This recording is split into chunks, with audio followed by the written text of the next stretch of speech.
사랑하는 서당중과 함께 믿음의 가족 여러분, 월요일 매일 감사 예배를 주님 앞에 올려드리겠습니다.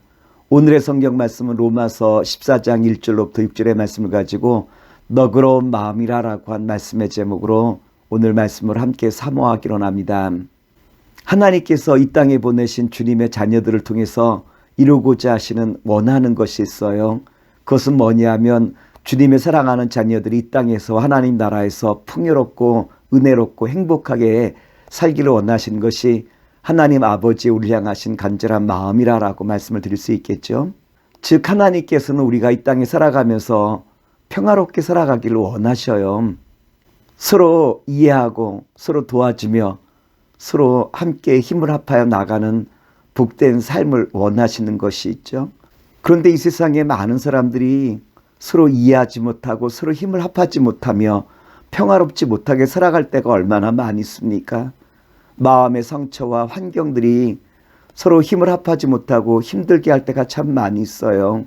그런 면에 있어서 오늘 주님께서는 이 짧은 시간 우리가 어떻게 마음을 합하여 나갈 것인가 라고 한 것을 우리에게 오늘 말씀을 통해서 전해주시고 있죠. 우리는 마음이 넓은 사람을 가리켜 뭐라고 말합니까? 온 세상을 다 담아도 부족함이 없다라고 이야기하면서 마음이 넓은 사람을 이와 같이 칭찬하지 않습니까? 또 마음이 작은 사람을 가리켜 그 마음에 바늘 꼽을 자리가 없다라고 그렇게 이야기하잖아요. 이 말은 그 사람의 마음 씀씀이가 너무 좁아서 좁디 좁은 그 마음을 정말 바늘 하나 꽂을 수 있는 자리가 없다라고 그렇게 표현하고 있는 것 아니겠습니까? 고고학자들이 동굴 하나를 발견하고 그 동굴에 있는 글을 해독하게 되었대요. 그 글 속에 나온 내용이 뭐냐면 요즘 젊은이들은 버릇이 없다라고 하는 이와 같은 내용이 적혀 있었다라고 하는 겁니다. 결국 요즘 젊은이는 버릇이 없다라고 하는 그 표현은 옛날이나 오늘날이나 모든 어른들이 한결같이 이야기하는 노래이기도 하죠. 요즘 이와 같은 사람을 가리켜 젊은 사람들은 뭐라고 이야기하냐면 꼰대라라고 이야기하죠. 또 어느 순간에 나도 모르는 사이에 왕년애라고 하는 말이 자주 들어간다든지 나 때는 말이야 라고 하는 이와 같은 표현을 하고 있다면 어느 순간에 나도 나이가 먹어 기성세대에 벌써 포함되었다라고 하는 이와 같은 표현이기도 하지 않겠습니까? 오늘 말씀 보면 초대교회 안에 많은 갈등들이 있었음을 성경은 우리에게 보여주고 있어요. 많은 다양한 구성원들이 모여서 초대교회를 이루다 보니까 음식 문제, 제사 문제, 그 밖에 모든 문제들이 하나하나 갈등의 요소가 되고 말았다라고 하는 거예요. 예를 들자면 우상의 제물에 관한 문제도 마찬가지예요.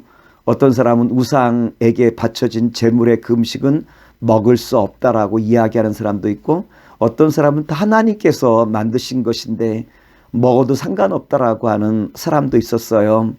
그런데 문제는 뭐냐면 자기 소신을 자기 신앙의 지조를 지키는 데 사용했다면 아무 문제가 없는데 자신의 기준을 다른 사람에게 자꾸 관철시키려는 것이 문제가 되고 화근이 된 것 아니겠습니까? 내가 먹지 않으면 당신도 먹지 말아야 돼. 내가 먹을 수 있다면 당신도 먹어야 된다라고 하는 자신의 기준을 다른 사람에게 강요하는 것이 문제가 되고 말았다라고 하는 거예요. 그래서 사도 바울은 오늘 본 말씀 로마서 14장 1절과 2절의 말씀을 통하여 우리에게 뭐라고 당부의 말씀을 주시냐면 이렇게 말씀을 주시고 있죠. 믿음이 연약한 자를 너희가 받되 그의 의견을 비판하지 말라. 어떤 사람은 모든 것을 먹을 만한 믿음이 있고 믿음이 연약한 자는 채소만 먹느니라. 바울은 우리에게 뭐라고 말씀하시고 있냐면 먹을 만한 믿음이 있고 그리고 또한 먹지 않는 이와 같은 사람도 있지만 중요한 것은 그 어느 것이 옳다 그르다라고 이야기하고 있지 않죠. 오직 양쪽 사람들이 하지 말아야 될 것이 무엇인가라고 한 것에 대해서만 언급하고 있다라고 하는 거예요. 로마서 14장 3절 말씀입니다. 먹는 자는 먹지 않는 자를 업신여기지 말고 먹지 않는 자는 먹는 자를 비판하지 말라. 이는 하나님이 그를 받으셨음이라.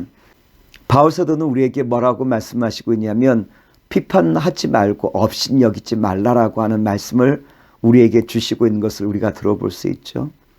사람들은 자기 기준을 자꾸 남에게 바라보기 시작할 때 업신여기거나 비판하기가 매우 쉬운데 주님께서는 결국 무엇이라고 말씀하시고 있냐면 자신이 갖고 있는 그 기준에 대해서 상대방에게 그 기준을 세우려고 하지 말고 당신이 그 기준을 잘 지켜나가십시오라고 하는 이와 같은 말씀을 우리에게 주시며 비판하지 말라, 업신여기지 말라라고 우리에게 당부의 말씀을 주시고 있죠. 한 여자 교수님이 있었어요. 미국에서 공부하고 한국에 돌아와 대학교에서 가르치는 교수의 역할을 하시던 분이었어요. 그런데 그 교수님에게는 어머님이 계셨는데 그 어머님이 이 따님이 공부하기까지 정성껏 뒷바라지 하신 이와 같은 분이었어요. 어머니가 교수인 딸에게 간절히 간청하는 겁니다. 얘야, 내가 다니는 교회 너도 함께 나갔으면 좋겠다라고 이와 같이 간청하게 되어지고 어머니가 정성껏 자기를 키운 것을 너무나 잘 알기에 그 딸은 엄마의 그 간청에 함께 교회 다니기로 응낙하게 되었어요. 예배가 끝나고 난 다음에 그 교수인 딸이 교회 구석구석을 다니게 되어지는데 한 여자 집사님 방을 지나가는데 그 안에서 집사님들이 모여서 이렇게 이야기하더란 겁니다. 새로 나온 주제에 너무 설치는 거 아니야? 또 건너편 남순교회 방을 지나가는데 그 안에서 큰 소리가 나는 거예요. 혼자 다 해먹으라 그래! 라고 하면서 큰 소리로 싸움이 나는 거였어요. 이와 같이 남을 험담하고 싸우는 사람들을 보면서 이 교수님은 엄마를 빨리 모시고 집으로 돌아가는 것이었어요. 엄마가 집에 돌아와서 딸에게 묻습니다. 무슨 일 있었니? 라고 이야기하니까 그 교수는 엄마에게 이와 같이 이야기하는 거예요. 사람들의 험담 소리, 사람들의 싸움 소리를 들었노라. 그 교회에 다시는 갈 수 없겠다라고 이야기하고 엄마도 그 교회 나가지 말라라고 이와 같이 그 딸이 엄마에게 이야기하는 거였어요. 나는 평생 교회가 좋아서 교회 다니느라 한 번도 싸우는 소리, 한 번도 험담하는 소리를 듣지 못했는데 너는 처음 나오자마자 험담하는 소리, 싸우는 소리만 들었니? 라고 그와 같이 반문하는 것이었어요. 엄마의 그 이야기에 딸이 큰 충격을 받았어요. 나는 그 짧은 시간 행복하고 감사하기로만 작정했는데 너는 그 짧은 시간 불평하고 원망하는 소리만 들었구나라고 하는 이와 같은 말을 들었기 때문 아니겠습니까? 딸은 자기 딴에는 공부도 열심히 하고 대학 교수도 되어서 큰 사람이라고 여겼는데 정작 엄마를 통해서 자기가 얼마나 속이 좁은 사람인가라고 하는 것을 깨닫게 되었다라고 하는 말이에요. 딸은 엄마의 말을 통해서 엄마가 비록 학력은 낮았지만 마음이 큰 사람이란 것을 깨닫게 되었어요. 아버지가 일찍 돌아가시고 홀로 자녀들을 키우는 그 어려움 속에서도 감사와 기쁨으로 나를 여기까지 키워주셨구나. 교회 신앙생활을 통해서 넓은 마음을 엄마가 갖고 있었구나라는 것을 깨닫고 난 다음에 엄마에게 죄송하다 이야기하고 그 교회에 더욱 열심히 나아가겠다라고 엄마와 약속을 하게 되었다라고 하는 거예요. 여러분, 누가 큰 사람일까요? 짧은 인생을 살아가면서 넓은 마음으로 모든 사람을 품어 나가시는 사람이 큰 사람이라고 말씀을 드릴 수 있지 않겠습니까? 로마서 14장 5절과 6절의 말씀입니다.